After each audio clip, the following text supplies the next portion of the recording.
Are you sure? Yeah, I'm sure. Yeah, I'm gonna go. So Sorry. we've got equal. You can't use. You can't have two microphones. Oh.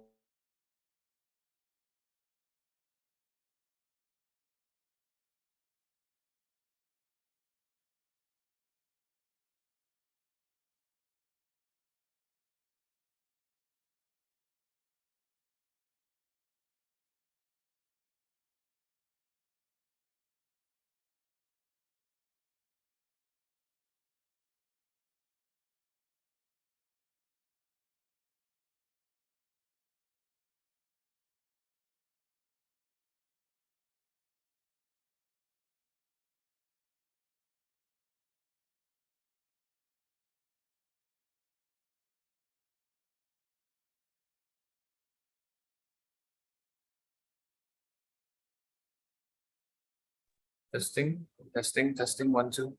Okay, Yep. so what did you do? Because yeah, okay, it was only the microphone. Yes. So you think that people can hear me? Yep, I'm sure. Okay, I'm sure. I'm pretty sure. maybe you should ask. Make the test now. Test. Okay. Can ask online on the chat. Okay. Can people, if somebody can say, can you hear me? Maybe you could. Using this connected.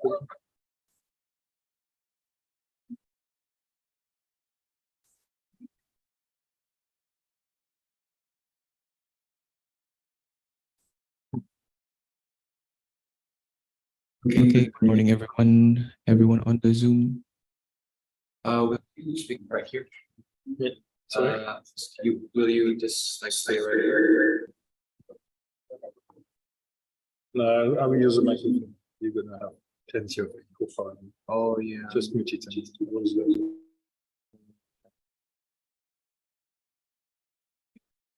Ini apa? Story audio. Nah, tapi yang di Zoom itu dengarnya belum. Tapi ini udah masuk ke Zoom ya? Oh, udah. Oh. Yes. Yes. Oke.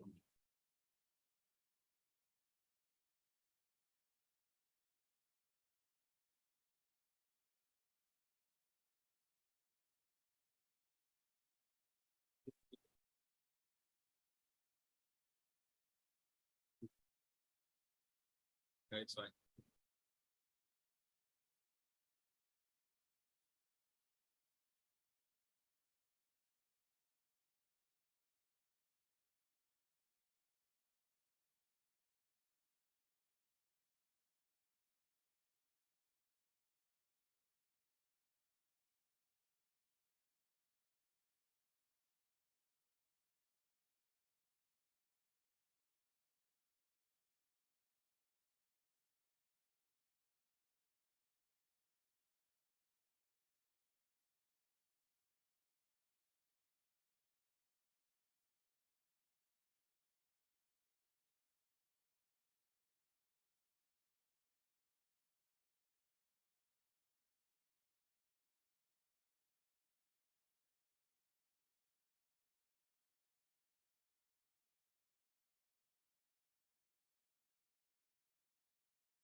Okay.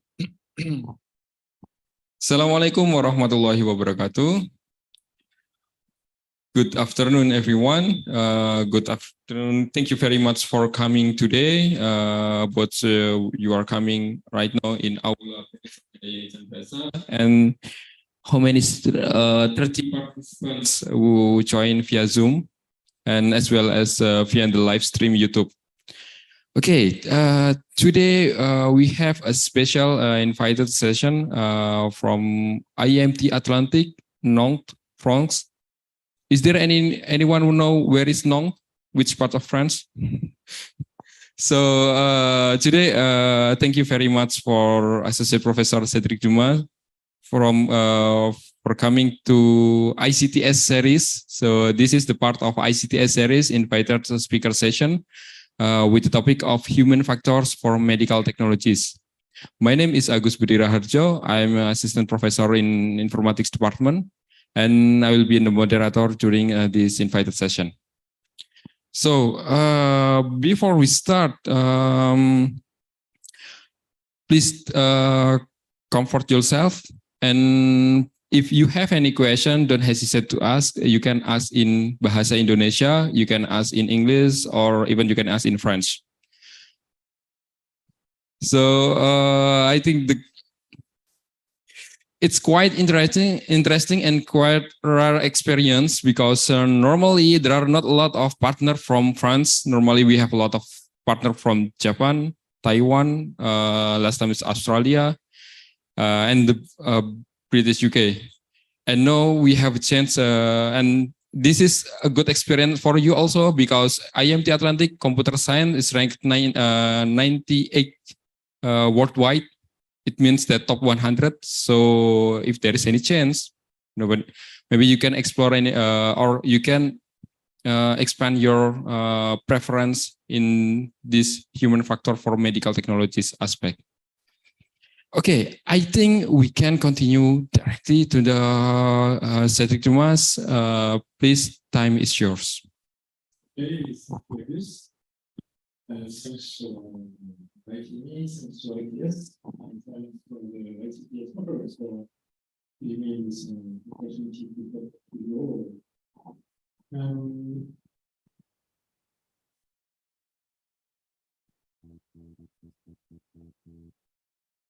Today to talk about human factors, which is where I moved. So I will start with a short bio so you know where I come from and which kind of topic I work on. And then I will talk about medical technologies, but I will take the example of medical simulations to go to my point. And my point is to show you the benefits of human factors in this kind of research. And if you don't know what is human factors, hopefully you will know at the end of this talk. I will give you a sample of research projects who are not only mine, but who are actually research projects from all over Nantes in different topics, computer science, AI, robotics, and other subjects. And I give you a feedback on our experience of multidisciplinary research. And because medical technology is more and more complex, and because it's also a hot topic for some of your institutions, hopefully I will give you some insight about how to drive this kind of complicated research. So first, who I am, I'm a computer scientist. I came from human-computer interaction. I did a PhD in virtual reality, talking about collaboration. You can see I work a long time, a few sample projects. A lot of things I did in 3D, real-time interactive 3D graphics and virtual reality. I'm not going to talk about all of those. It's all about history, but it's just so you can see where I come from. And from 2010, I started to move into medical simulation and then into medical technologies. And that's what's bringing me here today.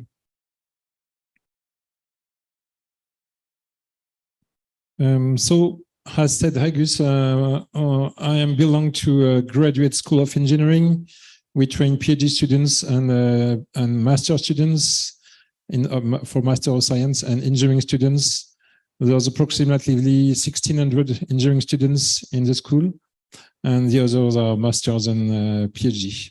So there's lots of research topics around digital science, computer science, robotics, telecommunications, environmental science, subatomic physics, and human science, lots of different topics. So my department is dealing with digital sciences. So there are 3 campuses, and my campus is in Nantes. Nantes is on the west coast of France, which means it's close from the Atlantic Ocean. It's like approximately in the middle of France, west side. It's a mid-sized city, so it means it's around 400,000 inhabitants for the whole metropole. Okay, so we've got 12 departments in the school related to the research topic I've just given insight before. And my research team is named PACS. It's for Perception, Action, Cognition for Economic Design, which is a complicated name, but we thought that PACS was a fun acronym, so we kept that name. So this team is dealing with cognitive ergonomics. So that means we work on trying to understand how people work, how people think, how people do use systems with different dimensions like perceptions, we study motor skills, cognitions. And we do that to try to design systems who actually work properly or work better in terms of human-machine interaction or human-machine collaboration. So that can be in different kind of domain. My domain are mostly related to collaboration in virtual environments and medical simulation, dialogues between humans and algorithms, co-presence, which is a VR topic, and applied most of the time to medical technologies. There is 10 permanent staff in the team who work on a variety of topics, but all related to those 3 dimensions. So my point is to talk about medical technology, but to get there, I will give the example of medical simulation. So I don't know if you are familiar with medical simulation. It's all the technology and techniques and education techniques that they use in medicine to train doctors or nurse of any medical staff.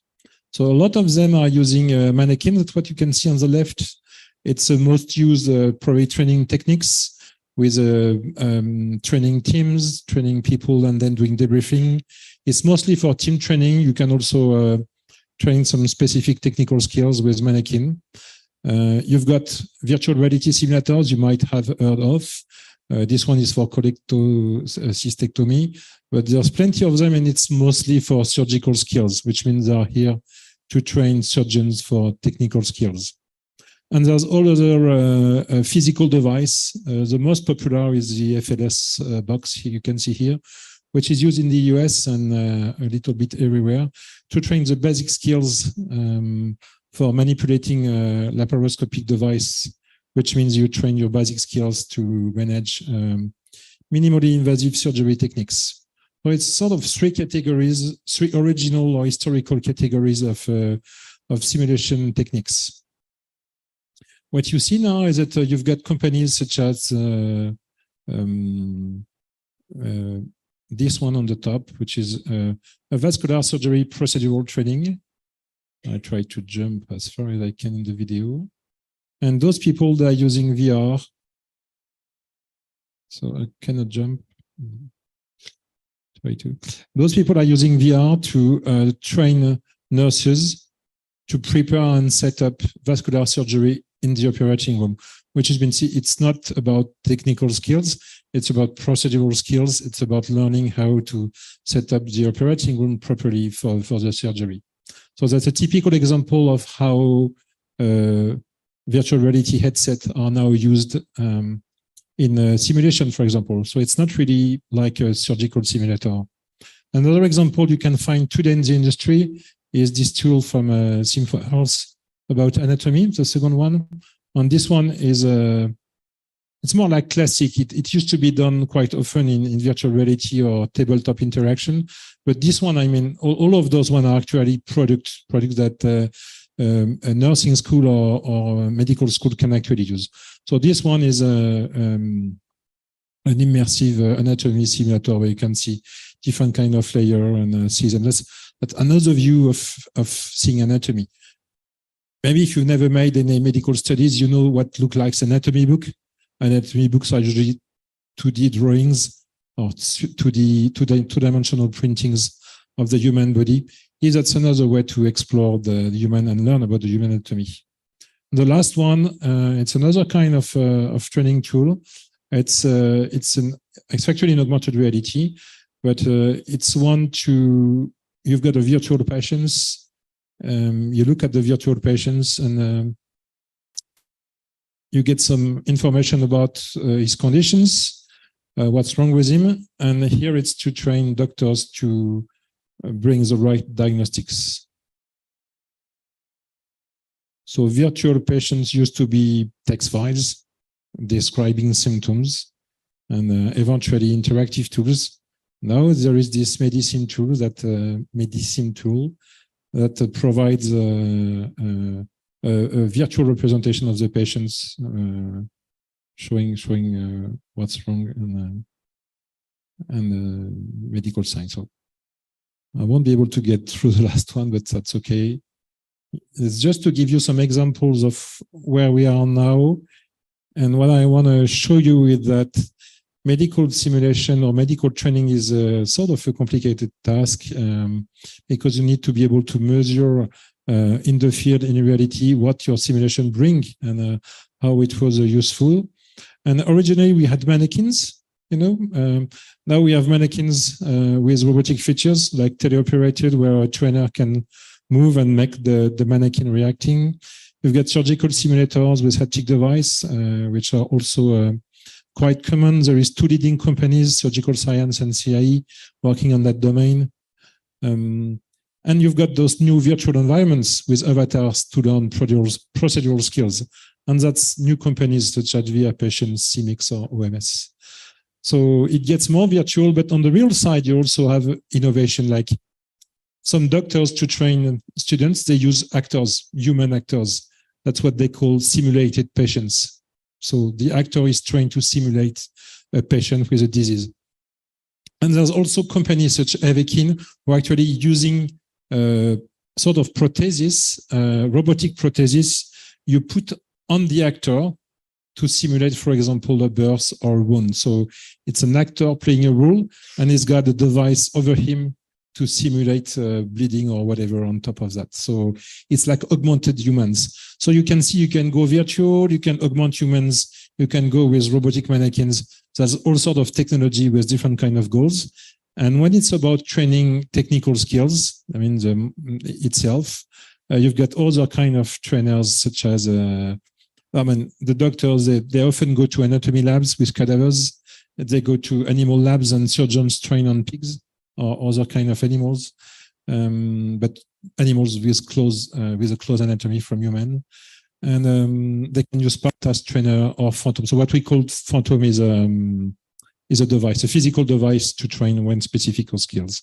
I just want to show you the complexity of all sort of medical simulation tool that can exist. And there is a strong push to raise those medical simulation tools, because since 1999 in the USA and the report, The Air is Human, that states that there is too many adverse events in the hospital, they decided to push medical schools to push medical simulation in medical schools.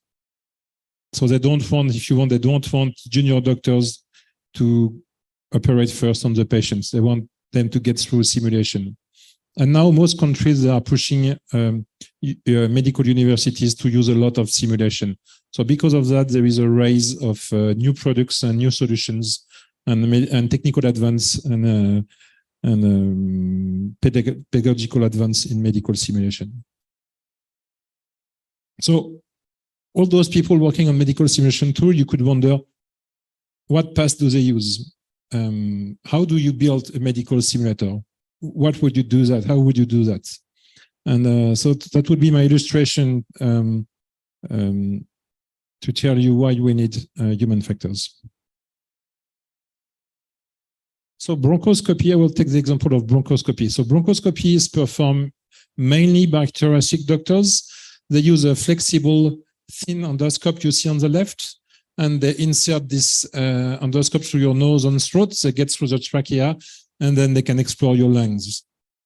So because the technology has dramatically improved in the last 20 years, now they've got high definition, very clear, very sharp images from the inside of your lung. So they can, in the bronchus, for example, they can detect very early lung cancer.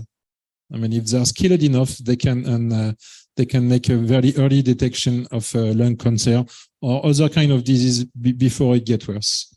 So if you want to train more and more thoracic doctors to use bronchoscopy simulation, because it's an invasive procedure and because the bronchus are quite fragile, probably you want to train them on a simulator first. So if you build that simulator, think about what you would do. You've got 30 seconds to think about that. And what kind of system, technology, simulation, pedagogy you would bring in to have medical doctors, junior medical doctors to be trained on bronchoscopy.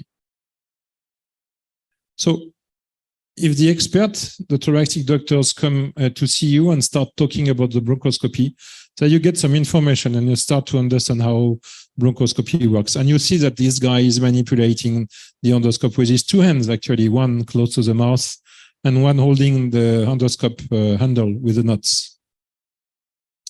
So if you are building a simulator, that's what people do in the traditional way. You want to do realistic imaging of the bronchus. So you're going to use advanced GPU rendering to have very realistic images. But on top of that, you also want to have the proper anatomy. So that means you will want to have a good biomechanical model that is related to the human lungs. So you will need to have some skills in biomechanics.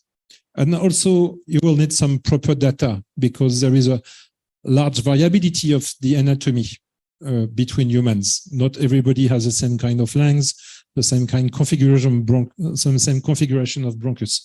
So you need some data.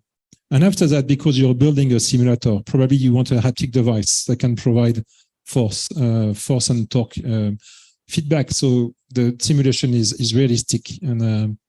And you want to do that in real time. You want to do that simulation on real time. Once you get that, your biomechanical model, your virtual rendering, your data side, and let's say you've been building some scenario on top of that to train students, then you want to be able to simulate some pathology so they can recognize, and you want to be able to simulate some interventional skills like cleaning the lungs. And you know the lungs in soft tissue, and if you clean them, you are pushing some liquid inside the lungs. That means you are able to rendering soft tissue in real time behind the biomechanical models. Plus, you've got some liquids in your rendering. That's difficult to do. Building surgical simulators or medical simulators like that, it's quite complicated. You need various kind of skills. So my point is that if I ask you to do that simulation, it's going to take some time. You're going to have to raise your skills in programming and other domains, in computer graphics and other topics. And your first goal might be to make it work. And that's a challenge for us. The challenge for you is that our first concern is usually to make it work. But the problem is that the challenge here is not to make it work. The first challenge is to understand that you're not necessarily building the right thing. So if you don't just listen to the medical expert, but if you go in the operating room, you will see that guy operating the patients, or doing the bronchoscopy on the patient, sorry. And he's got his two hands on the endoscope, that's fine. But if you get there in the operating, you will see there's quite a number of people around him. There is a specialized nurse in endoscopy who is trained for endoscopic operation and helps the thoracic doctors. There is an interns. Do you say interns in Indonesia? I say registrar. Interns, yeah. Interns are students, medical students who have finished their bachelor and they go for specialization, like here in thoracic medicine. So they're sort of advanced students. So we say interns. In some countries, they say registrar, or anyway. So he's got this intern in thoracic medicine. There is another nurse on the other side holding the hand of the patient because the patient is awake. And there is another guy who is the anesthesiologist. And there might be another guy which is the assistant of the anesthesiologist we don't see on the picture. So if you look at that and if you stay in the operating room to see what's happening, you see that at some stage, obviously, it becomes a bit more complicated than just a simple exploration of the lungs. And there's not two ends, there's actually four ends on the endoscope. And if it gets more complicated, then eventually they need a radio, that means they need a scanner, a real-time scanner during the insertion, because they want, for example, to biopsy a nodule inside the lungs to see if it's a cancer or not. You've got these C-arms coming in the way. And because there is a C-arm, there is a radiologist next to him, and there is an assistant to the radiologist, and there is nothing's coming on, and you don't have 4 but 5 hands holding the endoscope and the tools with the endoscope. So your basic models of what you hear from the thoracic doctors might be quite a bit challenged. And the thing is that there's plenty of things hidden behind the specific skills that can come from a medical experts. So here you've got there is cooperation and interactive cooperation around the tool itself, on the endoscope itself. There is team coordination. There is some hidden procedure like the mask and infection control. You won't see if you don't get in the OR. And there is all the ergonomics of the systems, being the endoscope, the table, the C-arms, the safety requirements about using those tools, and the patient safety and other things. And it means that the activity, the full activity and its environment for bronchoscopy procedure is a little bit complicated and it's quite challenging. So if you go straight for what you hear from the thoracic doctor, which is, oh, please build a simulator so the interns can handle an endoscope properly, you might miss the point because you haven't really understood what was really happening in the field.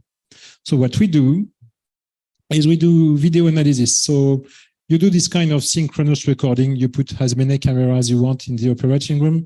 You've got plenty of tools, open source or not, to synchronize those video sources. You can plug something in the endoscope video unit, so you get the original digital image from the endoscope. So you get all of that in a synchronized video for further analysis. And you do this kind of recording. And then you can do observation by yourself. You can measure how long does it take. You can see what kind of task is involved, why there is so many people holding the scope, or what are they doing during the procedures. And if you record a number of, and you observe and record a number of procedures, then you might understand really how the activity of bronchoscopy works. And this is science. Science is about observations. There's other stuff in science, but one of the first things is being able to observe. Even if you're a computer scientist or you're a biomechanical specialist, you have to observe and understand how things happen.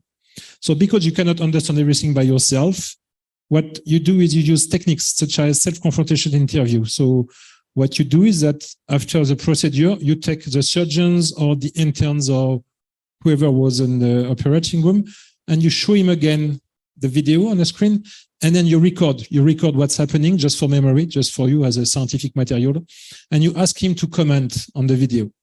You don't ask, you ask very generic questions, so you don't make any orientation on the answer. You ask him, so what do you do now? Why do you do that? What's happening now? What do you feel? Because you can actually reenact in his mind some of the things he did, and while he sort of say, he could say some things like, or I feel some resistance, so I stopped pushing because I feel I was in the wrong place, things like that. So you start to understand the amount of force, for example, he put in the endoscope. You understand why he did that to the registrar and what kind of vocabulary he was using. You eventually do actually some stop during the video playback so he can keep talking and explaining things.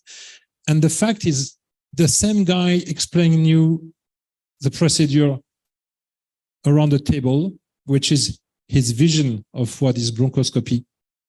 And that exercise where the same guy explain you what is being doing in front of the video is just completely different, because here it tells you everything. When you ask an expert how he works, there is lots of unconscious things, a lot of automations, a lot of stuff he does naturally. They are not natural for beginners, but for him it's completely integrated. So he's not going to think about it. Okay? Or maybe we'll talk about it, but in a sort of ideal way. If you do that, you've got the real world and what's happening for real. So you will get the exact insight of what's happening in the real life, in the OR.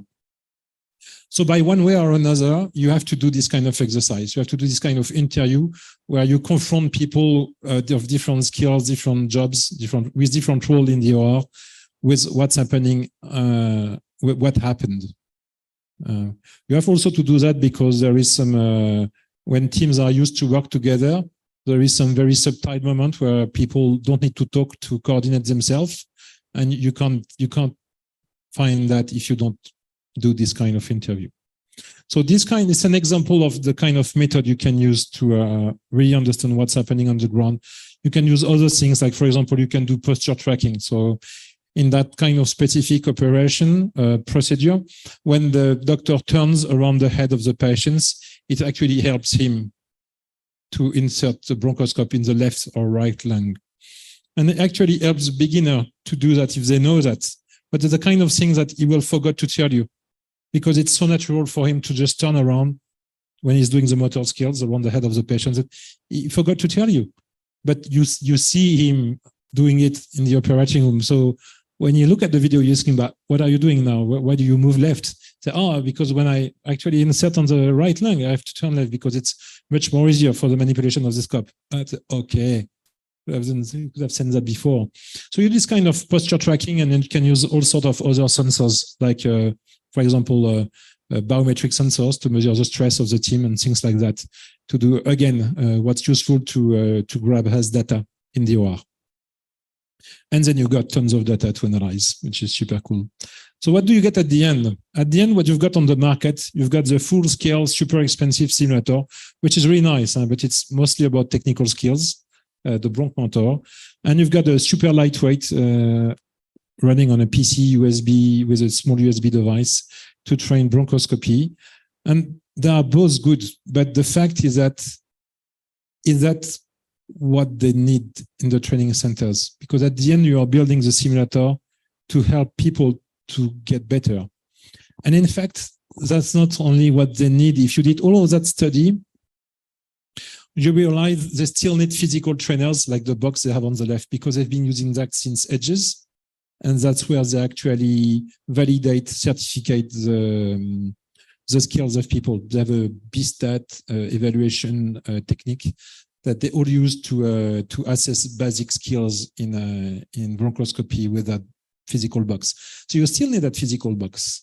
And also because the procedure is complicated and there's plenty of skills, you might run part-task simulators. For example, in the middle, you've got a simulator which is only about learning anatomy. It's quite difficult to get used to know where you are in the bronchus, because you can get lost. You can get lost, and you don't necessarily, most actually thoracic doctors eventually get lost. They don't know which bronchus they are. They don't know if they are in RB4 or RB5A. The difference is that if you when you have to write the report about the patients, if you see something suspicious somewhere, you want to be able to get at the same place the next time to see how the suspicion things evolved or not. So actually being able to navigate into the bronchus properly and know where you are is quite challenging. And Yoko can do a tool just for the anatomy. Another example on the right is a tool just to learn diagnostics, because once you see something in the lungs, it might be suspicious. And if it's suspicious, it might be something's weird, because sometimes there is weird stuff in the anatomy, but it's normal. It's just that the way that your lungs have grown. But sometimes it's suspicious and it's bad, and it's a disease, and sometimes it's a cancer. And so you want to be able to detect this kind of things. And with the very high quality you get now from the endoscope, you can actually do visual biopsy, which means you can detect visually, if you are really skilled, what kind of problem the patient has. But you need to learn that. So you can actually do training tools just for learning diagnostics. So it's not about getting there. It's not about knowing where you are. It's about, once you've seen something somewhere, being able to tell what disease you have. So at the end, when you did all of that study for bronchoscopy training, you might have learned that also because the training happens in this group of 10 or 12 people, it's not like there is one guy training, a doctor training only one guy at a time.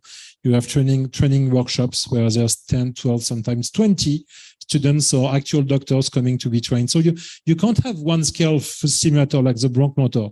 First, maybe you won't have one because it costs over $100,000, and a lot of hospitals don't have them. And even if you have it, you just have one. If you have 10 people in a time, what do? So what you have to think about that when you build the technology, because it's easy to do the sort of chronology in how people will actually be trained. So you can do cheaper PARTA simulators where will actually help students or trainees to go faster to the goal, which is being able to do the whole performance. And you can train basic skills. You can do team training. You can do endoscope manipulation training on much simpler tool and much cheaper tool than a full-scale simulator. So if you are in computer science or if you are in virtual reality like I am, you want to build the big stuff, because that's the fun bit with the real-time computer graphics of soft tissue. But at the end, you know that's not what they need. What they need is you to think about how to train people and what kind of technology you can provide to support them. And at the end, that makes a big difference, because some doctors can come and see you and say, oh yeah, your simulator is super cool, it works well. But they will actually never use it because that's not what they need. So the other kind of lessons you learn when you've been doing this kind of human factors analysis, task analysis, activity analysis in the operating room, is that virtual reality or virtual simulators do not work for all kind of training. And after that, because it's expensive to build, there is very few up-to-date simulators on the market. It's difficult for them to be updated on a regular basis. You learn that visual and haptics need tuning. That means not everybody has the same perception, and haptic perception, feeling the forces, and visual perception can be different from one expert to another. It means that you need to build tools that your expert can tune from a haptic point of view, from a visual point of view. Because if you don't, they will try, but because they don't have confidence in your system, they will not use it. They need to tune your system so it fits exactly what they want. So when the trainee goes to your simulators, he knows what he will feel. He knows what he will feel because he made the simulation like he wants. And so then he will trust your simulator and eventually provide it to the students. So tuning is a thing. And when you are building real-time rendering of soft tissue, when you are building real-time haptic feedback, if you don't think about haptic tuning from the beginning, usually it's doomed, because your algorithm needs to integrate this kind of things from the beginning. You need obviously to develop the scenario, the training scenario. You need to let also the doctors and the trainers build their own scenario in your systems. You know that the cost of most virtual simulators will be a huge break for simulation center or hospital to buy them. For some cases, there's little evidence that actually VR is better than other education techniques. It's true for some simulators. It's not true for everything. There is a challenge, as I said, with the number of training you can address. When you build a technology, sometimes you build it for one guy at a time, but that's not what they need. They need to train 10 people at a time. Eventually, some doctors, I mean, a lot of doctors, had a bad experience with the last 20 years of IT, of information technology and computer science. That's not really your fault because you are young. That's more maybe my fault and other computer scientists among the last 30 years. But there's really crap tools for the medical fields, especially in information technology, patient management. There is just terrible things. So they might be reluctant to use VR or IT just because, not because of you, just because it's computer based, because of their experience. That's a problem. You might need to build a system that require a trainer. Most simulation techniques, they say, oh, it can be used by the students alone. But it's not true. It's not true because it's too complicated. There's a setup, there's physical device. So actually you need a trainer or a medical expert to be side by side with the trainee. And it costs a lot for a medical simulation center to have a trainer all the time. And you also want students to be able to train by themselves. So you really have to think what it means to have something autonomous, where people can use by themselves, go to the simulator and train alone without having a supervisor or somebody who helps them next to them. And at the end, the question is, does the simulator train the right things? You might train some skills, but some skills who are not the right one, with some skills who do not transfer to the real world, to the operating room. But some things you have to check and some things you have to test and verify. It's quite challenging. Anyway, I'm not throwing away virtual simulation or computer-based simulation because there's lots of advantage. I don't want to show you a bad image only of virtual simulation because it provides a safe environment. It forgives mistakes. You can have adverse events. You can kill your virtual patients. It doesn't matter. You can have a controlled training. You can have lots of measurements inside the simulator who are actually objective measurements. It's easy to reproduce. You can do the same scenario as many times as you want, and exactly the same until you manage to do it well. So you're free from observation bias because it's not about observing somebody doing the procedure. It's the simulator itself who make measurements of where you went through, how long you took, what kind of problem was you did during the simulation. So, and eventually, if it was designed like that from the beginning, the system can provide itself right feedback to the trainee, so you don't need to have this trainer next to you. This bit is probably the most complicated part to do, being able to have a proper feedback to the student on the performance of his simulation and a feedback that he can reuse to improve his skills the next time. The good things about simulation is that it can also provide our standardizations of measurement conditions. And these kind of things help to bring up certification, because in medicine, there's not a lot, but actually there is actually some certification based on objective measurements, and there will be likely more and more in the future. Voilà. And so virtual simulation, it provides also iterative training, and you can have a lot of training scenario, as many training scenario as you want. You can have all sorts of diverse virtual patients. So there's plenty of advantage to build virtual simulation, medical simulation, but the way to design it is really a challenge. And it's not only about technology. But what I said at the beginning of technology is true. It's still complicated. And usually you want to make it work. But before you make it work, you have to think about where you go. And that's where human factors helps you, because all the techniques I show you, the self-confrontation interview, the video analysis, the questionnaire, the interview, all that sort of tools, they have been designed in human sciences, in different kind of human sciences, and they are reused in psychology, in social science, in ergonomics, and they are reused in human factors and human factors engineering. And what tells you human factors is that it's often useful to talk about adverse events, what went wrong or what goes wrong, often with trainees or eventually with doctors in the operating room. What is the problem? So you start from the field, you start from the ground, and you ask them what's not going well. And then if I try to simplify human factors, you've got three options at the end. Either you go for a better training of the teams and people individually, so you build training tools. Either the technology itself has a problem, the medical technology they use, or eventually there's no medical technology. So you redesign or you build up a new medical technologies, and you try to help to automate things, make things who are repeatable or difficult to be assisted by a medical device. And eventually you go for robotics, robotizations, and helping people to have a robotic assistance. When you talk about robotics, we always talk about robotic assistance. If you think about science fiction and autonomous robots helping surgeons, not a medical doctors will ever talk to you. Okay? Technology is here to help humans. It's not here to replace them in any way. Okay?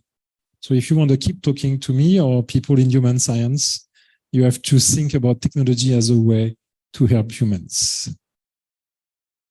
That's a hidden message to people doing artificial intelligence.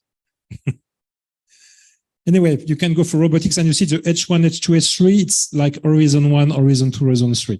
You know that building training tools, it can go quite fast over a year or 2 years. You can test some things with real students. Automations, medical device, it's longer to do. You do your first test usually with animals, in animal labs or on cadaver or whatever piece of junk you get to make your test. But you know that to go in the operating room, you know the medical device certifications, and being in France or being in Indonesia, you know it's a long process. You need some industrial help and it takes time. Okay. And going for robotics, surgical robotics or medical robotics is even longer. So when you work with surgeons and you are doing with medical staff in general, being nurse, doctors or surgeons, you have to be clear with them that as a researcher, it will take time, and don't promise them a robot in 2 years where you know it's going to be there in at least 10 years. Okay. So you have to be clear on the objective and the schedule of your research. So now I've sort of trying to explain you what was the benefit of having this human factors approach, especially at the beginning of your project. I'm going to give you a sample of research project.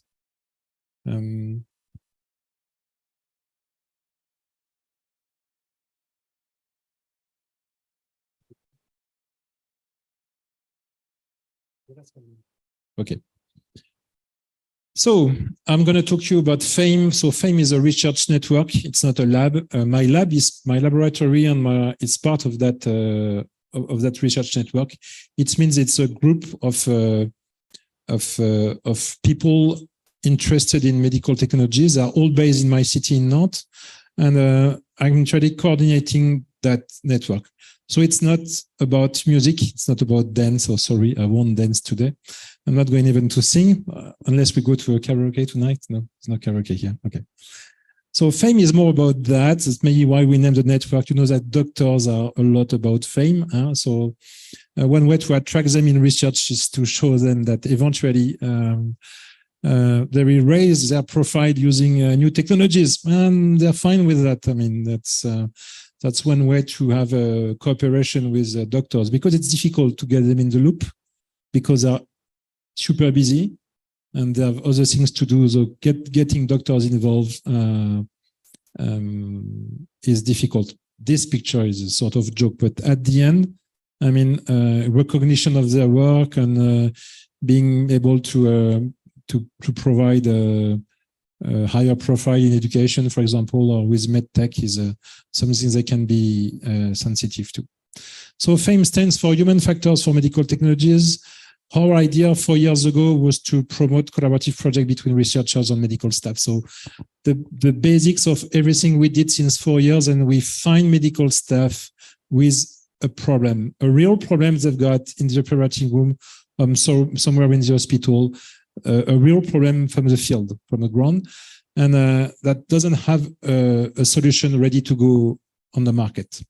So what we do is that we make connection between medical doctors and researchers in different fields to build up new projects. So all of our projects are starting from nothing. So we build up new collaboration on new medical technologies.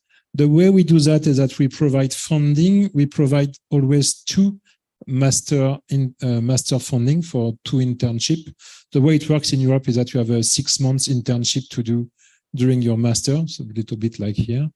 And so both the researcher and the doctor, they both have to recruit a master students to work together in the field they want, depending on the problem they have. But both of those students, we give them, and the doctor and the research too, we give them some support. So at the beginning of the study, that's the challenge if they want to get the funding, they do this human factor study.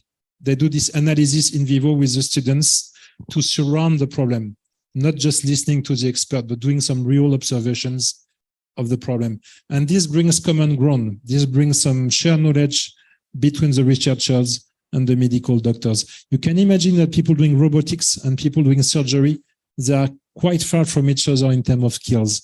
They need to find a common ground, a common understanding, something they agree both on.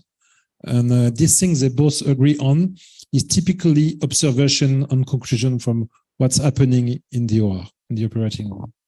So that's what we've been providing to a number of projects. We funded 26 projects in 4 years, just a few examples of them. I won't cite them all, they are on our website. But I will give you a few examples. This one is an artificial pancreas. It's for people with diabetes type 1. It provides a closed loop between an insulin pump and a continuous glycemic sensor on the patient. It's an open access solution that the lab has been developing, and it's a team working on control. So there are specialists of automation and control. It's more or less applied mathematics, and they've been working with doctors to build up a control algorithm for this kind of pump. And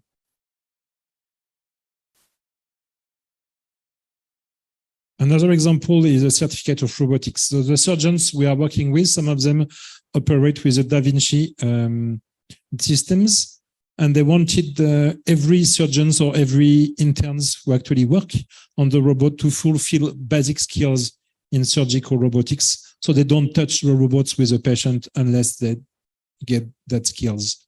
And we did some researchers performed some observation with master students, actually during 4 years. I did it every year in the operating room before designing the certificate itself. And actually what they discover is that for interns, the problem is not the technical skills, because there's actually already a simulator in the Da Vinci systems. There's already some training sessions. So it was not sort of fundamentally well organized. There was not a clear process, but the technical skills training was happening. What was not happening is that the synchronization and all the problems that arise because of the interns was not connected to the team, and all the team communication problem and coordination problem that came because of the Da Vinci system. Because in the Da Vinci system, if you don't know it, the surgeon is isolated in the console. He cannot see what's happening in the OR. So he sort of lost a little bit the connection with the team. And finally, this kind of robotic system brings lots of problems in terms of team coordination and team communication. And thanks to this kind of studies, the surgeons who ask for the certificate discover those problems, because he thought about the technical problems and the technical skills of the interns, but he haven't thought before about all the things he could not see, which was a coordination problem inside the team. And that's where this study helped. We also build these collaborative platforms because, as I said before, for example, of bronchoscopy, even here, if for another kind of endoscopy, it's for gastroenterologists, but it's a little bit the same. So in endoscopies, they have lots of new techniques. As I said before, they have plenty of new high definition image, and they are filtering like NBI, LCI, lots of brands like Olympus Sonic do special image filtering to bring up, to help seeing issue in the tissue, in the organ. The challenge is it's difficult to interpret. It's difficult to interpret, and there's only a few people per country who are able to do it properly. And so those people, they run some training on group of doctors. It happened in France, in Australia, probably in Indonesia too. And because it's difficult to train, they train people over 1, 2, or 3 days, which is very common for medical training. Medical doctors, along their career, they go for short-term training like that. The issue is that after 1 day, you're not proficient. It doesn't mean you are skilled enough, especially for difficult topics. So here we use digital computer science and an IT tool to provide a collaborative platform to help people to trainees and people who new to this kind of technique to share image between them during the training and after the training, and to exchange comment and to share diagnose and try to work together to improve their training after the actual physical training in the place of the hospital. So that's typically where IT, computer science, and networks can help. It's giving time and pushing the connection beyond the training days. It's a bit like Stack Overflow, for those who know, but it's for medical doctors learning medical imaging, diagnostic imaging. So the first example is a robotic assistant for ear surgery. So people performing ear surgery, it's a very precise, accurate surgery in a very short space. And the surgeon needs a third hand to hold the endoscope. It's again, it's not flexible this time. It's a rigid endoscope, but he still is doing minimal invasive surgery inside the ear. And if he's got somebody to hold the scope, it's difficult because the working space is tiny. So what's happening is that people in robotics design an endoscope holder, but a robot is the one who can help manipulating the endoscope, leaving the 2 hands free. And what they did is that they did design session with the local surgeons, but they also made questionnaires nationwide to 35 other specialized surgeons in ear surgery. And that's how it helps them to design what is now actually a prototype that goes to a company who should commercialize this endoscope holder for ear surgery. Another example is it's a tool to help peritoneal carcinosis assessment. So it's quite a challenge for oncology surgeons in digestive surgery to see the evolution of cancer. And actually, we work on that topic with Agus when he was in France, and with Krishna was here, and he presented a paper yesterday about that at the conference. But so I'm not going to talk extensively about it because he did it before, but here it's difficult because it's a new tool. Surgeons don't use tool to using AI or using marking tools to mark images inside video. It doesn't exist in their daily basis.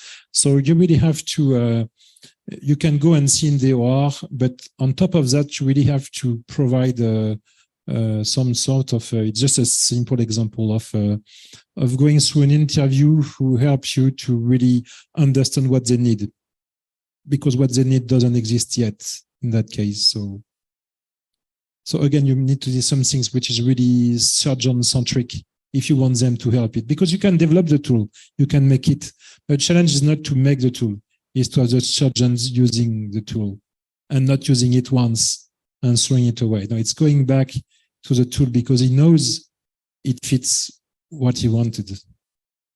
And this is quite challenging because, again, surgeons don't have tons of time. This other example is an example of a training tool. So you see the video does not start. Start, yes, no, yes. So you can see the Da Vinci system, and you can see somebody. So that's what we call a phantom, the plastic piece where you see in the monitor. It's something that simulates actually the blader from Maine, and is actually trained to do a circular suturing. Circular suturing is a super challenging skills because you have to perform a circular suturing over 2 tubes in a very narrow space, and interns have to be trained to do that. Here with the actual robot, you see they're actually using the actual robots, but obviously not with a patient, with a piece of plastics. And nevertheless, for young interns, it's nearly impossible to do that. It's like super challenging. So The study was about using cognitive tutors, which is a digital automated assistant who helps you to show you some signs in the video to where to go, where to put the needle, or if you put the needle in the wrong place, to tells you it was in the wrong place actually, and why it was in the wrong place, things like that. So you can actually, even a real training like that, you can assist it with digital tools. This one is another example of mixed reality. Difficult airways management is some things you do for free airways from people who cannot breathe anymore. There's different strategy for that. And the challenge is that people who are trained, they are trained in a simulation center, which is not as stressful as a real environment. So the anesthesiologists who are doing this kind of training, they ask us to see if it was possible to keep using a mannequin, because the mannequin worked well to train the technical skills to do the intubation and free the airwaves. But they wanted to do it in VR, so we can set up like an accident or a place where there's people screaming and some sort of weird environments, but safe because in VR. But the kind of environment that they might have to be subject to when they have to decide about doing this kind of skills.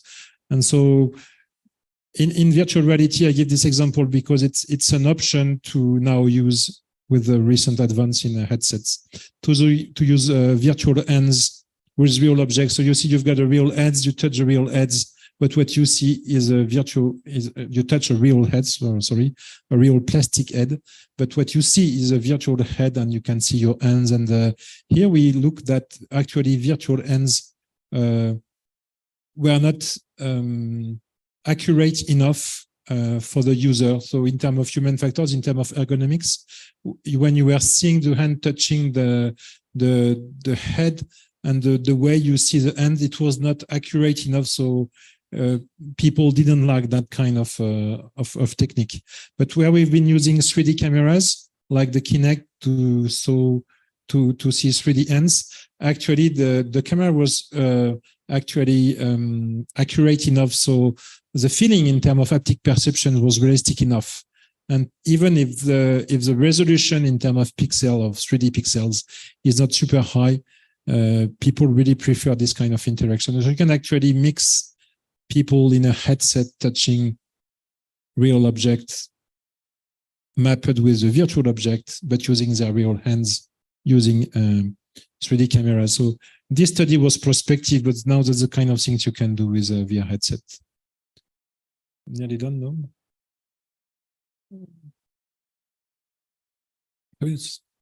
I will go through just the next. Sorry. I got 3 more, but I can drop them. This one was for real-time assistance for, again, robotic surgery. So you see there is a simulated robot that looks like the Da Vinci, and it's about port placement. When you put the port of the robot, you have to put it in the right place depending where you go inside the body.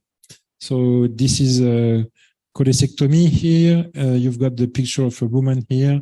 And the surgeon has to, knowing where is the target, the surgeon has to put the robotic arms in the right place to start having the trocar in the right place, the port in the right place, to have the robotic arms going into the body at the right place, obviously, nearby the organ they want to deal with.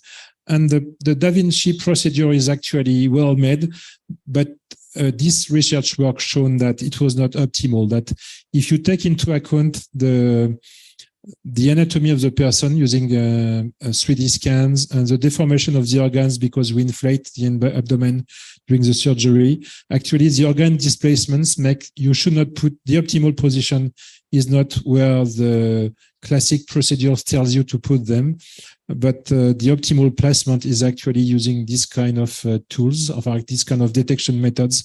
We are taking into account the body shape, the body anatomy, and measuring the organ displacements. You can calculate optimal position for the robotic arm, and you at the end get a better access to the organ. So we've shown that, and after that you can imagine. So this one is just It's just to give you an idea. This kind of things doesn't exist yet. But after that, once you decided that, you can have augmented reality algorithm that eventually helps the surgeons to view the organs in real time and to see where to put the port placements or to put the camera, the horoscope camera, on the body of the patient itself. Here it's a mannequin. I said it's just an example of what could be achieved.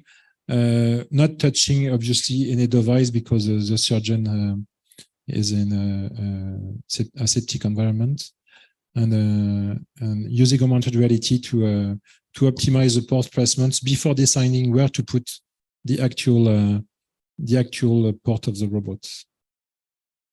Another example. Haptic communication is also a challenge because you cannot tell somebody to push 1 Newton. Nobody knows what it means to push 1 Newton or 10 Newton. So actually, when you train motor skills, it's difficult to tell people what kind of force they should apply to do a specific skills. It's true for sports, but it's even more true for surgery and fine motor skills. So you can use haptic device and all sorts of kind of tools to help people to train. So if people are interested too, I can show them that you can actually put much more instruments today, much more sensors, much more things in the operating room. So that's a view of the operating room where you measure people displacements, people posture, people verbal exchange, how they coordinate, etc. And to do that, you can use a microphone, you can use a sort of internal GPS technology that works in the OR. You can use biometric sensors to measure the stress of people and other biometric measurements. And the nice thing is today that in computer science, we move from a sort of data storage, data warehouse, data management things to a real-time data management. So all of the big players now, they've got a real-time data analysis tool, which means you're not here to measure and store things. You are here to measure lots of data in real time, but analyze them in real time and use them in real time. You see, it's not about storing them and using them later, or building a data lake. No, it's about actually having tons of data from various sensors and use them in real time to again analyze, but with objective measurements, what's happening in the OR. So I'm gonna get through that and tell you what happened with those FAME projects. So we give a questionnaire recently about the project over the 3 first year. We had 20 answers over the 17th project, which was really good. Has a number of answers. We've got more answers than project because remember there is 2 guys per project, 1 doctor and 1 researchers. At least we had at least 1 answer per project. There were 18 questions, lots of answers.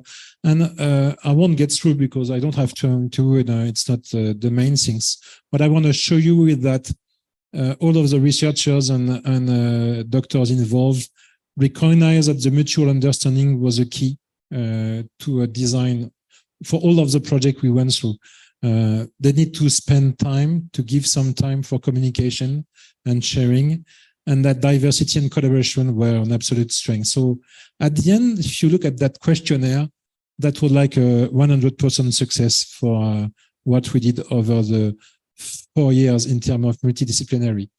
The things you might point out is that there is 2,000 medical staff just in Nantes Hospital, and we are not even talking about Nantes Hospital, we are talking about the whole metropolitan area where there's not just a hospital, but also clinics and privates and things like that. And you can see that we raised only 26 projects in 4 years among 2,000 medical staff. So, okay, the 26 projects went really well, but that's 26 projects for 2,000 guys. So at the end, the rate of project compared to the number of issues in the hospital is quite low. So the lessons is that it's very difficult to get in touch with the medical staff. It's difficult to have them talk about eventually the kind of problems they have in the field. And it's even more complicated to have them spending some time to build up research projects. So this is one of the big challenges of medical technologies, is starting from the ground, starting from real problems, but also to have people who have those real problems to work with you. Voilà. So it takes time, multidisciplinarity takes time, involving researchers and medical staff takes time, but it also at the end saves times, because that means you will build a device with a better adequation, with a better, which will be actually a better fit for the real problem. So you need to have a clear understanding of what's happening. This is crucial. And this kind of experience of having researchers and doctors and medical staff working together really enrich people. So my conclusion about human factors is that we know that human factors engineering has usability study and all the things you might hear in other domain, in UX, for example, really improve product designs and products performance, and more than that can help people, medical staff, to work in better conditions, or eventually to improve patient safety. But to do that, you have to really focus on real world problem. This is crucial in medicine, to start from a real world problems. In medicine, they often talk about evidence-based medicine, which means you start from something that has been demonstrated. And one of the key to that is to start from not to think for patients and not to think for doctors about what they need, but really start from what they do. And so the key of human factors to develop human medical technology is actually to observe the activity of medical teams, and to confront, not just to start from the expert view, but to go further than that, and it's difficult because usually you get lost in technological problems. You want things to work, but this kind of focus on technology make you lose eventually the goal and of the right goal of your project. Voilà. So that's all for today. Thank you. Thank you very much for Cédric Dumas. Please give an applause for this presentation. Thank you, Cédric.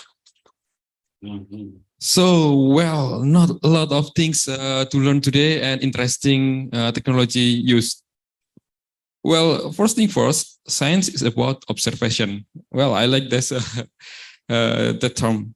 So in this case, there are a lot of human-centered approach in medical technologies, and of course, a lot of things to learn. Still, we can see a glimpse of medical technology in the future. So the next session would be question answer, and I would like to give a chance opportunity for the participant in the aula. Is there any question? Please raise your hand. Okay, please.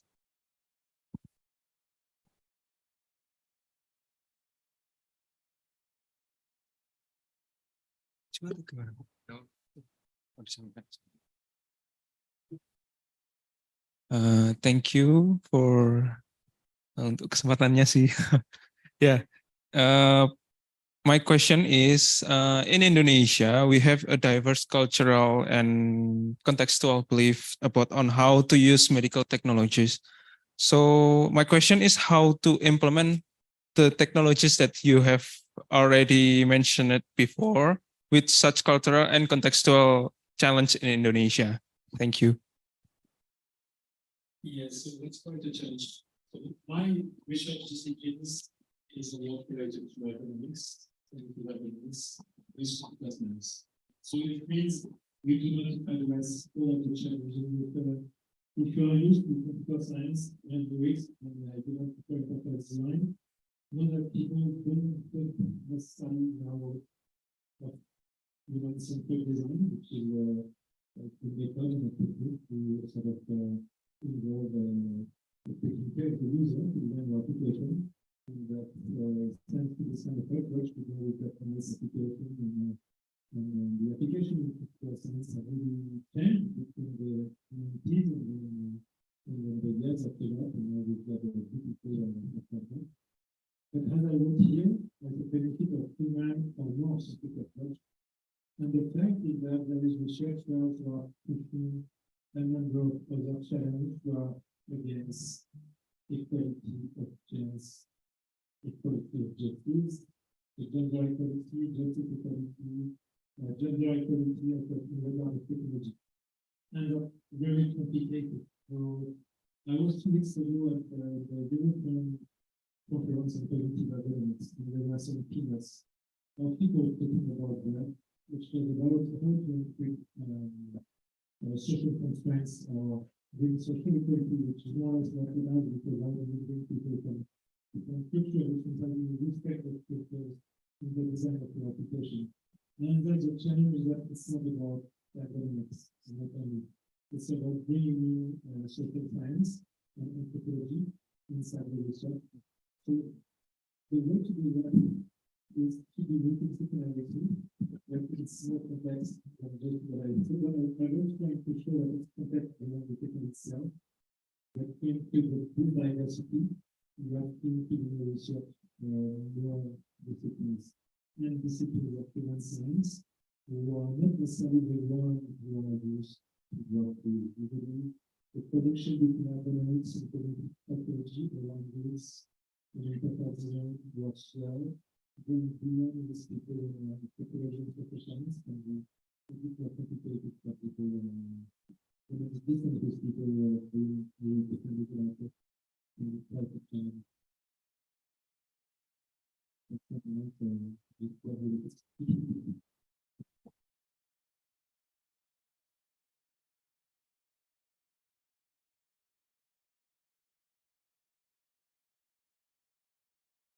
And a challenge about, for example, if I take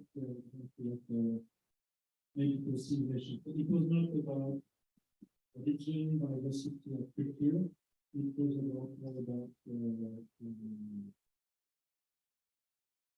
the financial problem. There's a lot of things to think about in the development, but there are several people who will be important, but cannot afford a lot of technology. So one way to do it is diversity of technology. So in this example, that was the first reasons in adaptation to the training environments where there's group of people that are sitting together, so you can have just one simulator. Here, the idea was to design various technology that fits different benefits. So that instead of focusing on one single full-scale simulator, you sort of layer of your ambitions, but build up smaller training environments that adapt to different kind of situations. So I think we're going to do the same thing for everybody.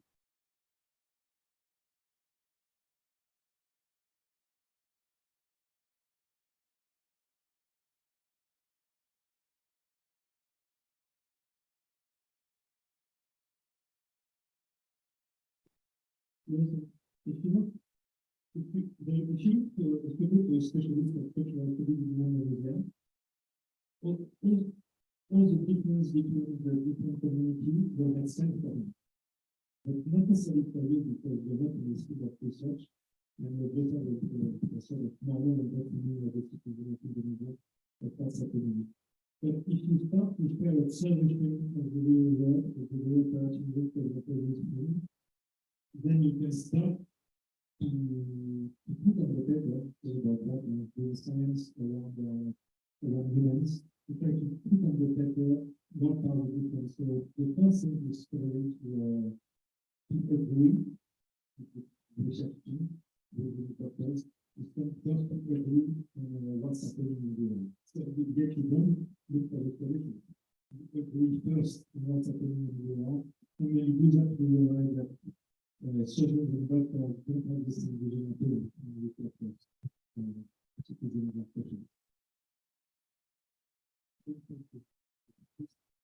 For research, you kind of pre-analysis, you don't have to takes time. I think when you set up a project, you have to see what's there in 3 months, 6 months, a year, doing this kind of study before getting into whatever you want. Quite a challenge. A lot of project out of do not keep this kind of Thank you very much. Okay, is there any other question? Okay, maybe. Oh, okay. There's a question.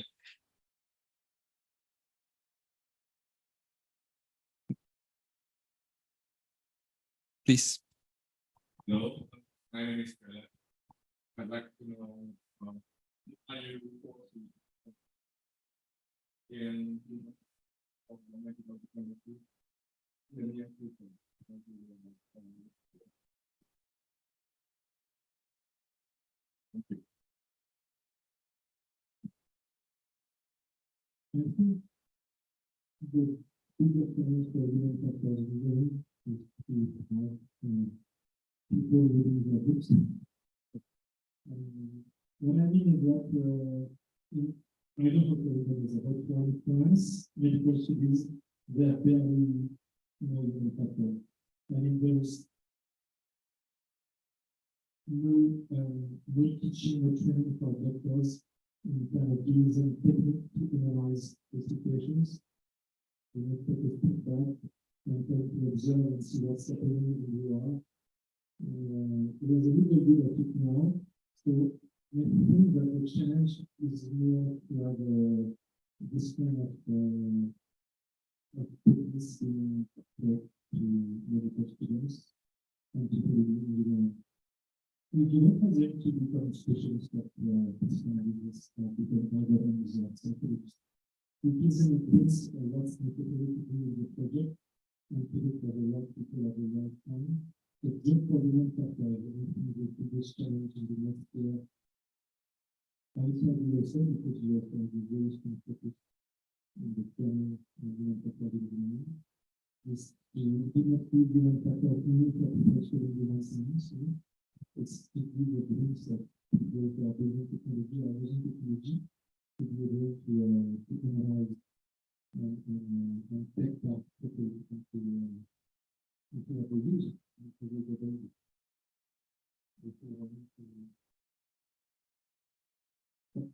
Medical engineering is about building new medical device. So we can see that the challenge also is for medical engineering to be the way for companies or labs to drive medical technology development. When I gave the example of the robot for the first surgery, it did not really change the work of the people in the robots. And essentially, they had to design the robot. And they were facing the same kind of mechanical challenge.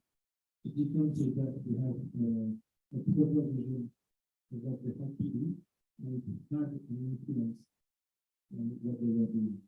So it still takes them some time to have the robot design and do the prototype, but at least what they knew that they were going the right way. But it did not change how we put them to the other people.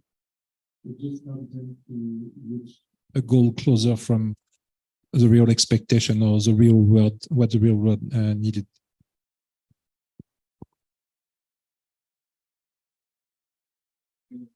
I think there is one question.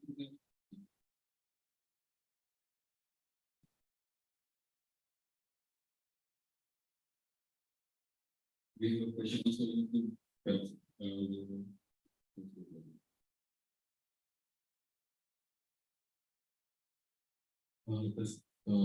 yes, hello, my name is David. For I ask the question, it's maybe little. What do you think about the Neuralink project? Is possible to implement in future society, and is it dangerous? I just did not get the name of the project.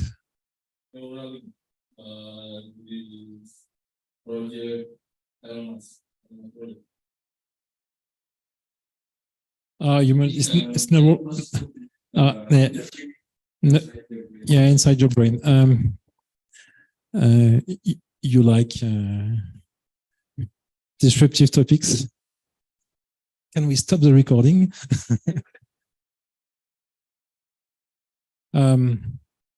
so it's not about medical technologies, really. So obviously, cognitive science is just an incredible research domain. There's so much discovery about how the brain works in recent years because there is a big push worldwide around brain disease and degenerative disease, that we know much more today about the brain than last year, than 2 years ago and 5 years. People doing medical imaging of the brain, neuroscience have deeply improved. And now you've got some new, if you look at psychological studies in psychology, for example, now there is tracks in, there is education program in neuropsychology. And so there's lots of things to learn from neuroscience in psychology, like in other domains, I mean. So, and in terms of, so that means in terms of medical research, the rise of medical technologies around the brain is just incredible. So I think it would be good that it stay in the medical domain for a little while. And just for the medical domain, you see. So if you have implants for your brains, it's because you've got a disease and you've got some things to heal. Because if we talk about superhumans, augmented humans, people who try to raise human capability with devices, it's not new. It's not new.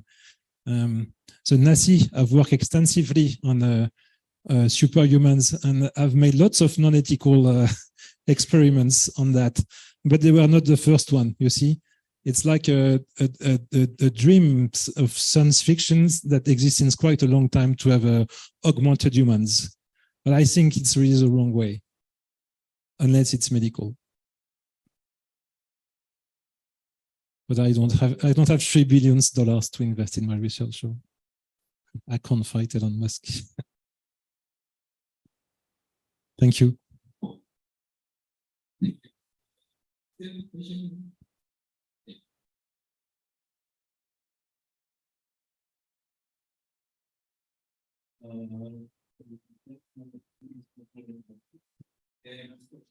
Usually, we make technology to assist human and not replace them. What are we replace human in the operating room, but the human is still operating the Da Vinci robot surgery is replacing human in the surgery room, in the surgery room, but the human is still like operating the technology. So you mean what is the place or the future place of the technology in the OR? Fully, but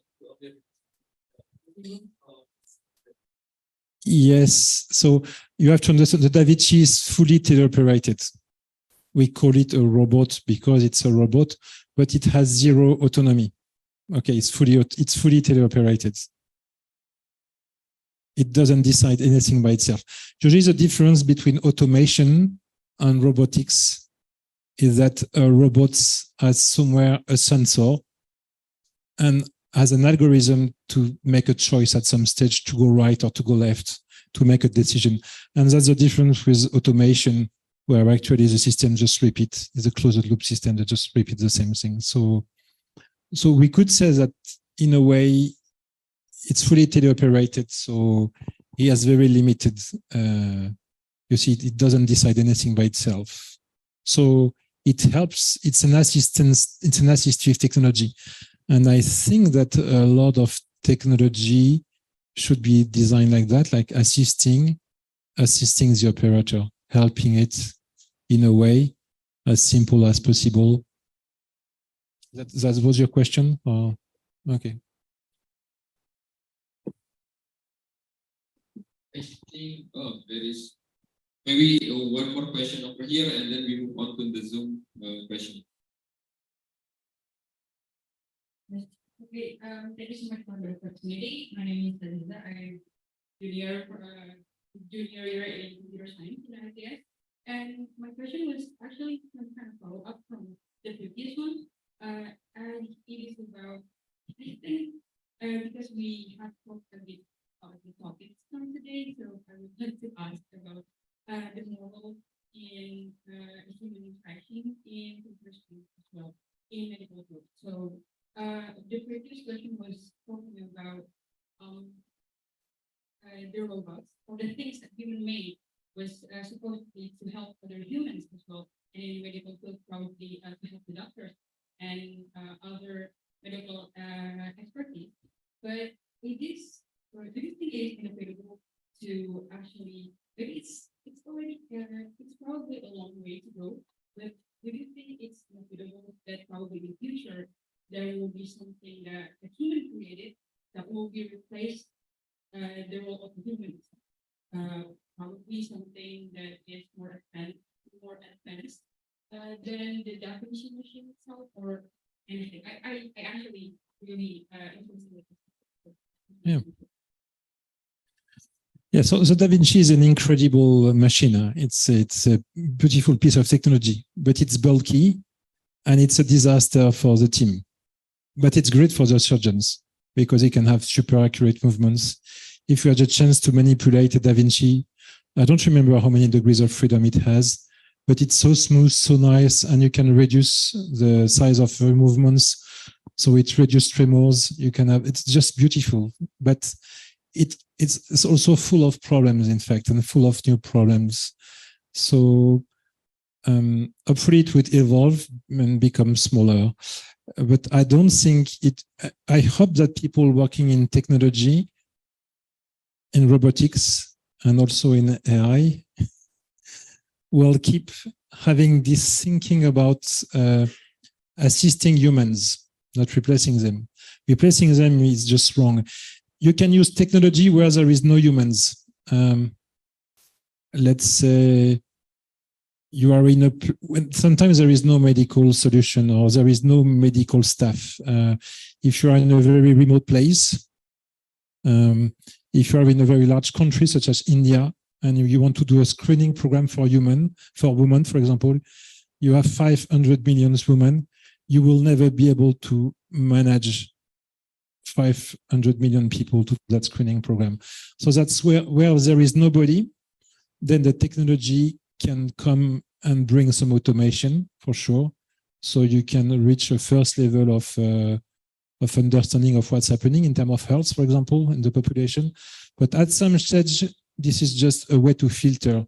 The decision in terms of health and what's happening has to be made by a doctor. So you don't really want to have, if that was the question, you don't really want to have things fully automated or replacing people. Even if I agree, the technological frenziness tend to push against that. You have an amazing paper from Douglas Engelbart. So Douglas Engelbart was a researcher from the end of the 60s. He did the Augment system, which is the first system who were using a video conference. They are the people who created the mouse, the pointers, the multi-window systems, the word processors, the Excel, the table sheets, and all sorts of things we've got still have today. And it was in 1968. So they did a lot of things for human-computer interaction, but also they wrote an amazing paper about augmenting human intellect. So I recommend you read the Douglas Engelbart paper about augmenting human intellect, and you will see a vision where technology stay as a connection to help people and assist people, including doctors, but not necessarily replace them, even if that's going to happen. You know that was your question?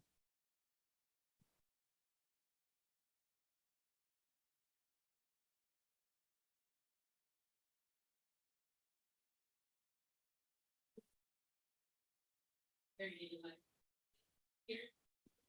And actually for me, and talking about this new this new language the national political yeah, it's talking about And embarrassing. Like I kind of like out in the middle of the lecture, and I want to have a fast answer to that question. So I asked my very early best friend called Cédric, and it came up with a really fast. And it made me think, and this for now, they put clear things too. And I mean, your brain of them is also great, but they like human brain. But I think it's quite reasonable, isn't it, in the future? Well, it also talking about the moral barrier between researcher and the people involved in some kind of research thing.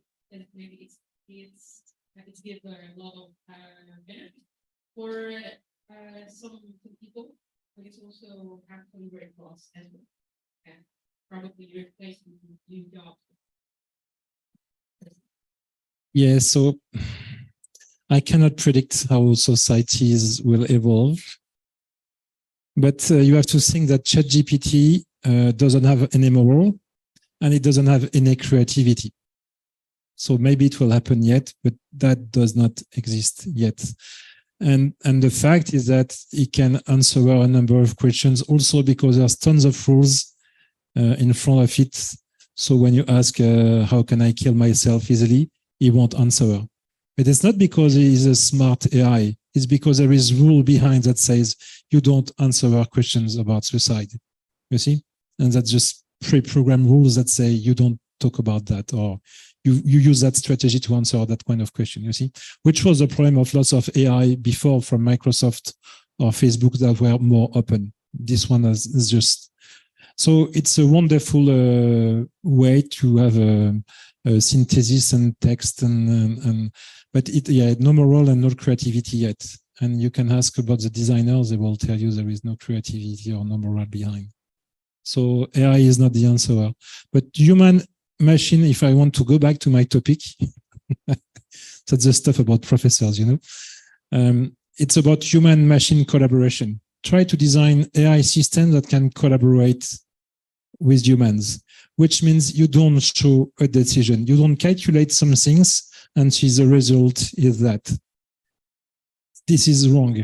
I mean, in the medical field, because of the European rules and regulation, anyway, you can't do that anyway, because a black box, you can't have a black box. It cannot happen. I mean, outside Europe, I believe it might happen, but not in Europe. Anyway, there is always a thin limit about what you consider a black box or not, and what is the limit of explainability of AI.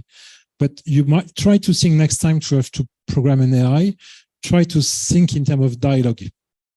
Human-computer interaction is all about dialogue, which means when you click on a button, you are actually dialoguing, you build a dialogue with the system. Clicking on a button or in a menu is super simple dialogue. Next time you build an AI, try to think in terms of dialogue, like you try to have the user interacting along the calculation process with the user, so they keep exchanging information and the user understand where the AI goes and the AI takes some input about the user. You see, and you do that because you never have enough data for the AI and your data are never good enough. So you always need to go back to the expert or to the user to close the loop and build a dialogue. And most of classification algorithms today, they don't work at all like that. But dialogue is one way to build better AI. You have to understand that AI is quite challenging in the medical field. I mean, recommending to buy this bike or this shirt on Amazon using AI, even if you mismatch, even if you do wrong calculation, it's not a big deal. You will just have somebody buying the wrong shirt for them. Okay. In the medical decision, it's a bit more challenging. Okay. I think we can move on to the question in the Zoom. There is question. Thank you for explaining explanation of this interesting topic. Based on your experience, how is the challenge for this kind of topic, simulation, human machine interface, etc., to a physiatric medical field? Yeah, so actually the FAME network, there is some project in Nantes with the psychiatric hospital. That's not the one I'm the most familiar with, so it's going to be difficult for me to talk about it. But the two things I see is that there is research projects of people trying to use virtual reality. So not only to work against phobia, which was a classic way to use VR until now, but people addressing other challenge of psychiatric disease using VR, like memory loss or things like that. I just don't know those research projects good enough. And one of the key is that they're not only using virtual reality, they also use physiological sensors, like they measure the blood pressure or the heart rate and other physiological signals. So they have other kind of inputs, and eventually they look at the posture of what people do in virtual reality to have more data, more information about how people react to the environment. So that's what they do, but I don't have a very good knowledge of those research projects. Just can tell you that things are moving on. Thank you. Okay, is there any question? One question left? Already at 3 o'clock. Is there any other question? So if okay, there is one more question before we close the session.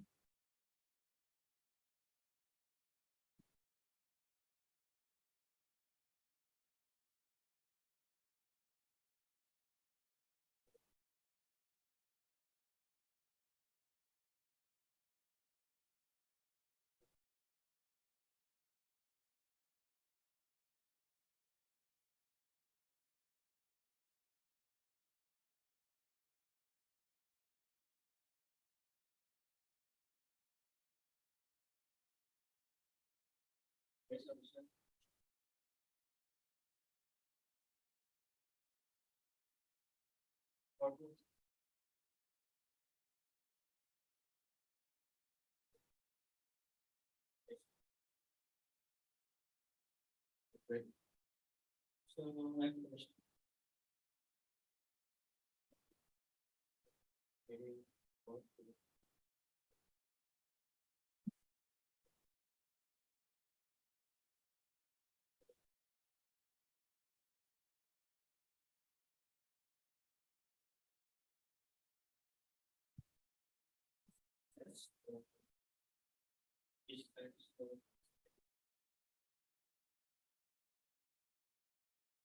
Thanks for that challenging question. So the fact is that it's not only ChatGPT, it's just, computer science systems, they can integrate tons of data and they can manage it better and better. Typical example, ChatGPT, we can actually analyze a sum of information about some disease and provide an answer. The challenge is that there is a doctor putting a diagnostic on a patient. Not everything you can measure and not everything you've got data for. Like, for example, if you have a nutrition specialist, he received a patient and ChatGPT gives you recommendation about what he knows from the patients and say, oh, this guy should walk 3 kilometers per day to sort of go with his new diet so he lose weight, except that ChatGPT doesn't see that the patient is in a wheelchair. So it's a bit a caricatural example, but there's lots of signs, there's lots of knowledge that experts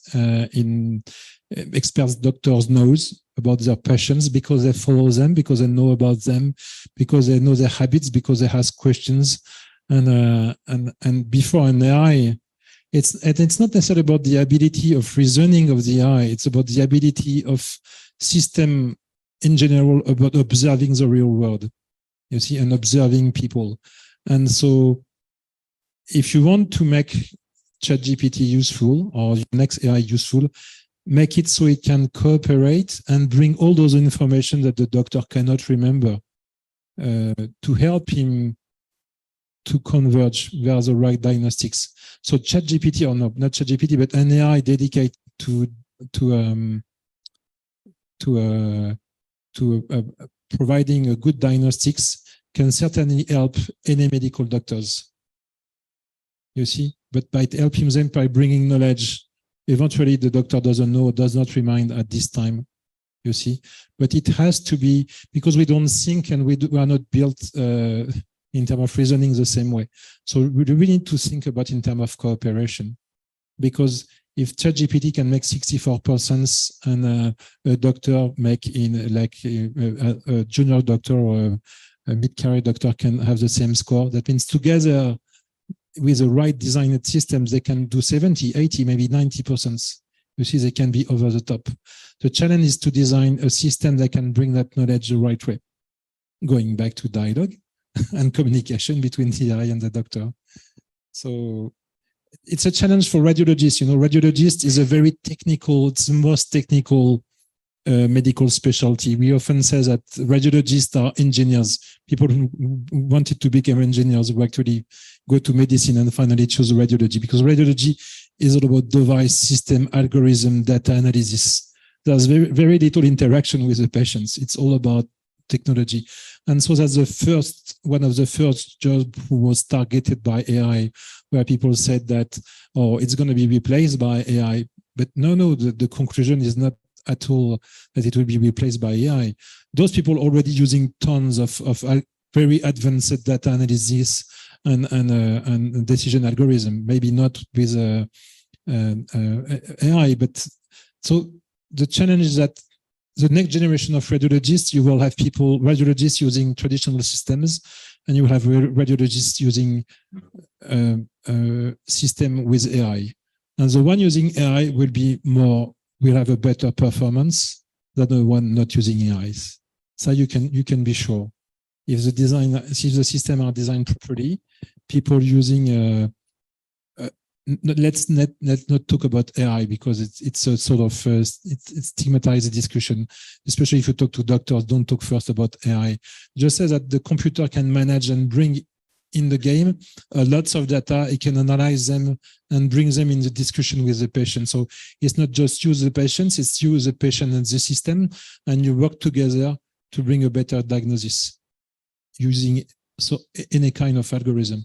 And if you are able to design that system, then you will work for, I don't know, Microsoft in 2 years.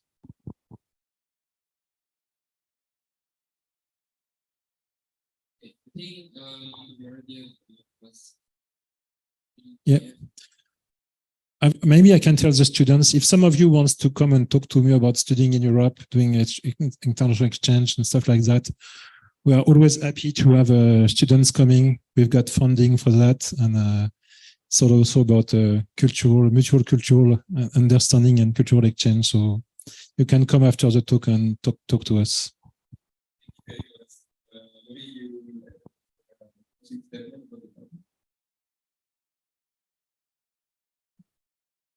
And if you have questions also about the systems in France, my last slide, if you had time to read it, was about trying to explain how the School of Engineering, the university, and the labs are working in France. It's a bit complicated, and also about the FISM, because IMT Atlantique is part of a group of cooperating schools and universities in Indonesia.